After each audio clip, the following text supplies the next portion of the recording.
Hello and welcome to another video lesson with Mr. Roman.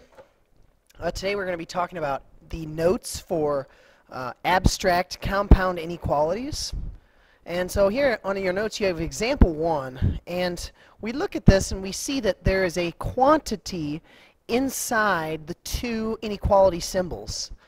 And really when we see something like that, we can imagine that we're really talking about something similar to this, where we have x in the middle of two inequality symbols, and really what we're saying here is this compound statement is an AND statement. So we're saying that x is less than or equal to 2 and x is greater than -4. So really what we can say here is this is an AND statement. So this here is also going to be an AND statement.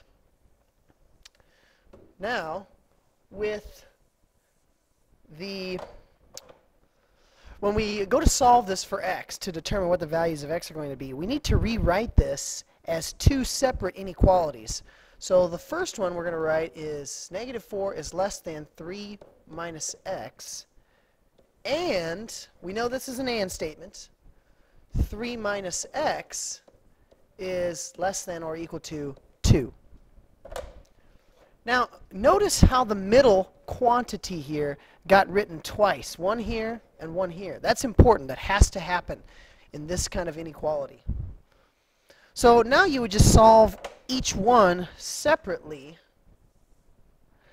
On the left here, we're going to go ahead and subtract 3 from both sides, and we're going to get -7 less than -x. And then here we want to divide by a -1 to get positive x. Now anytime you divide by a negative number, you have to flip the inequality sign, so we're going to get 7 here is greater than x. Or another way to write that would be like this. So x is less than 7. On the right side, we're going to subtract 3 again from both sides, and we're going to get -x is less than or equal to -1. And again, we have to divide by a -1 on both sides and flip the inequality symbol so that x is greater than or equal to 1. So here at our compound inequality should look like this. X is less than 7 and x is greater than or equal to 1. Now we want to look to graph this, and so let's take a look at just this part here. With the graph we can create a number line, and we're going to have an open dot at 7 and then a solid dot on 1. And then we're going to shade the middle, is where the two intersect. So that would be the final graph, and this would be the total solution here. Let's go ahead and look at example 2. Example 2 is an OR statement, and we can start on the left here by subtracting 4 from both sides, leaving us with x is less than 0. On the other side, on the right side, we're going to subtract 8 from both sides first, leaving us with -5x is less than -15. And then we divide both sides by -5 so that x is greater than 3. And remember, we flipped the inequality sign here because we divided by a negative number. So now our compound inequality is this. X is less than 0 or x is greater than 3. So let's go ahead and make that graph here. The graph would have an open dot at 0, so there's 0, and an open dot at 3, and then we'd shade to the left, or I'm sorry, to the right there, and then to the left over here. So this would be our final solution. Let's go ahead and look at example 3. Example 3, another AND statement here, so we're going to solve each one individually. On the left, we're going to go ahead and add 4 to both sides. So we get -6 is greater than -12x. Then divide both sides by -12. Here, it's important to note that -6 divided by -12 is actually a positive 1/2. And then we're going to flip the inequality sign because we divided by -12. A common mistake here is that when you get the 6 divided by 12, a lot of students want to say that that's equal to 2. That would actually be 12 divided by 6 equals 2. Here we have 6 divided by 12, which is equal to 1/2. And then I'm going to go ahead and write this as x is greater than 1/2. So rewriting it from this step to this step. On the right side, we're going to add 2 to both sides, and we're going to get x is less than 3. So x is less than 3. And we have a compound statement of and. So the way we say this, x is greater than 1/2 and x is less than 3. Now let's look at a graph here. The graph would be something like this. So we have open dot at 1/2 and open dot at 3, and we're going to shade the middle. Let's go ahead and now look at example 4. Example 4, we're going to start on the left by subtracting 12 from both sides. So that 5x is greater than 25. Then we're going to divide both sides by 5. X is greater than 5. On the right side, we're going to subtract 7 from both sides. And here we're going to say 6 is greater than or equal to negative 2x. Divide both sides by negative 2. And then here we're going to say negative 3 greater than or equal to x. Oh, sorry. Didn't flip my inequality sign there. So we divided by negative 2 on both sides. We have to flip the inequality sign. Now let's rewrite this with the x coming first. So x is greater than or equal to negative 3. Okay, so here's our compound statement. X is greater than 5 or x is greater than or equal to negative 3. And the way we could show the graph with that would be we'd have a solid dot on 3, or I'm sorry, negative 3, and then shade to the right. And the main reason for that is because we're looking to combine the two graphs between the x is greater than 5 and x is greater than negative 3. So let me show you what those two individually would look like. So on the number line, if you had x is greater than 5, that's what it would look like with the red. And then if you had x is greater than or equal to negative 3, so here's negative 3.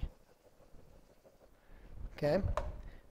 Now, again, when we have the or compound statement, then we literally take all of the red solutions here and we combine them with all the green solutions. And when we do that, we get what we have in the black here, right here, is we shade everything from the negative 3 all the way to the right. Okay. Let's look at example 5. Example 5, another and compound statement. And again, we need to write with the quantity here in the middle twice. So what we're going to be writing is 28 is less than 8 minus 10x, and 8 minus 10x is less than or equal to negative 12. So again, that middle piece gets written twice there.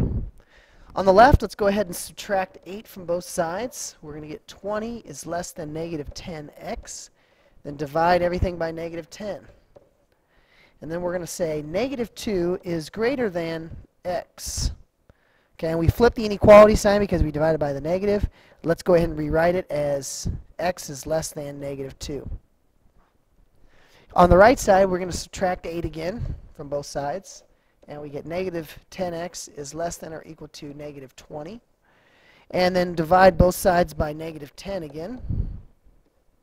And then again, flip the inequality sign so that we have x is greater than or equal to 2. So x is greater than or equal to 2. And again, we have a compound statement of and. Now let's look to graph this. If we try and create a graph here, let's look at the two graphs individually. So separately, if we have x is greater than 2, we'd have a solid dot there and shade there. And x is less than 2, we'd have an open dot at negative 2, shade this way. Okay, and with the and graph, with the and compound statement, we have to look for where the two graphs overlap each other or where they intersect each other. And here, they don't actually intersect at any point. So the final graph, the final solution, is really going to be no solution. So we can just say no solution, and we just leave an empty graph here. The symbol for no solution is 0 with a slash through it. So this would be what we're looking for here. And the last example, number 6. Let's start by solving each side separately. So on the left side, we're going to add 4 to both sides. 6x is greater than 2. Divide both sides by 6. So x is greater than 1/3, not 3. That would be 6 divided by 2. Here we have 2 divided by 6, which is 1/3. On the right side, we're going to go ahead and add 7 to both sides. We have 8x less than or equal to 5x plus 10. Then subtract 5x from both sides. We have 3x is less than or equal to 10. Divide by 3 on both sides. X is less than, let's go ahead and fix that. We have x is less than or equal to 3 1/3, which is really just 10 divided by 3 here. So our compound statement is x is greater than 1/3 or x is less than or equal to 3 1/3. So let's look at the graph for this compound statement. And here, if we want to graph the two separately, first we would start with the 1/3. X is greater than 1/3. And then solid dot here, 3 1/3. Shade this way. And remember, when we're doing the OR graph, we need to consider the fact that we literally take both solution sets, so the green solutions and the red solutions, and we just basically mash them together on one graph. And when we do that, we notice that, hey, there's no point on this graph that's not shaded. So my final solution is actually going to be all real numbers. So what we can do is we can shade the whole graph and then say all real numbers. And this concludes our video lesson on the notes for solving abstract compound inequalities. Thank you for tuning in.